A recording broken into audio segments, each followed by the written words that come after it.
Daaku Maharaj cinema ఎలా ఉంది అన్నది పక్కన పెడితే ఫ్యాన్స్ పూనకాలు జాతర ఎలా ఉంది అన్నది ఈ వీడియో.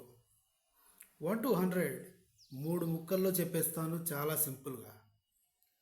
నచ్చితే సబ్స్క్రైబ్ చేసుకోండి. బాలకృష్ణ గారు అంటేనే ముఖ్యంగా హిందూపూర్, అనంతపురం, రాయలసీమలో ఎక్కువగా పిసుకుడు ఎక్కువ ఉంటుంది. ఒక గ్యాంగ్ ఏం చేసింది, ఒక టీమ్గా ఏర్పడి మేకను బలి ఇచ్చి సినిమా చూసి రాగానే అక్కడ వంటలన్నీ చేసి రెడీగా ఉంచుతారు. అక్కడ కూర్చొని బీర్లు బిర్యానీలతో పార్టీ. ఇది ఒక రకం. ఇంకొక రకం ఉంది. వాళ్ళు ఏం చేశారు అంటే ఒక మేకని తీసుకొచ్చి బాలకృష్ణ కటౌట్కి అభిషేకం చేశారు. ఆ మేకని కట్ చేసి మేక తలని కట్ చేసిన ఆ మేక తలని బాలకృష్ణ గారి కటౌట్ హెడ్ మీద పెడితే రక్తపు చుక్కలు కారుతున్నాయి. ఇది ఇంకొకటి అభిమానం.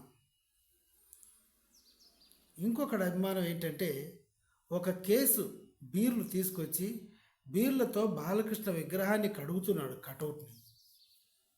ఇంకో చోట మ్యాన్షన్ హౌస్తో మొహం కడుగుతున్నారు బాలకృష్ణకి. ఇది పూనకాలు. సినిమా ఎలా ఉంది అన్నది సింపుల్గా చెప్తా. ఇప్పటికీ మీరు ఇంకా తేరుకోలేదేమో ఇందాక నేను చెప్పింది. గేమ్ చేంజర్ సినిమా అప్పుడైతే ఆ కటౌట్కి, రామ్ చరణ్కి కటౌట్కి చెయ్యి కోసుకొని బొట్టు పెట్టాడు ఒకడు. వాడు ఇంకో వెరైటీ. తల్లికి పాల ప్యాకెట్ అయినా తీసుకొస్తారో లేదో, తల్లికి తలనొప్పి వస్తే శానిడిన్ టాబ్లెట్ అయినా తెచ్చిచ్చారో లేదో తెలియదు. కానీ సినిమా అభిమానం అయితే విపరీతంగా చాలా వైల్డ్గా ఉంది. ఇదైతే కరెక్ట్ కాదు. ఇప్పుడు సినిమా విషయానికి వస్తే సినిమా అల్టిమేట్ ఉంది. డాకు మహారాజ్ అనే సినిమా బాలకృష్ణ గారు చాలా పర్ఫెక్ట్గా, ఇంకా బాలకృష్ణ గారి సినిమా గురించి ఏం చెప్పాలి, amazing, ultimate, super duper deluxe. Minus point కూడా ఒకటి ఉంది. అదేంటంటే దబిడి దిబిడి పాట. ఆ పాట లేకుంటే బాగుండేమో. ఒకవేళ ఆ పాట ఉంటే ఆ ఊర్వశి రూటెలా అనే పనికి మళ్ళీ దాని బదులు విజయశాంతి గారిని కనుక పెట్టి ఉంటే చాలా బాగుండేది. నేను డైరెక్టర్ అయితే అలాగే పెట్టేవాడిని.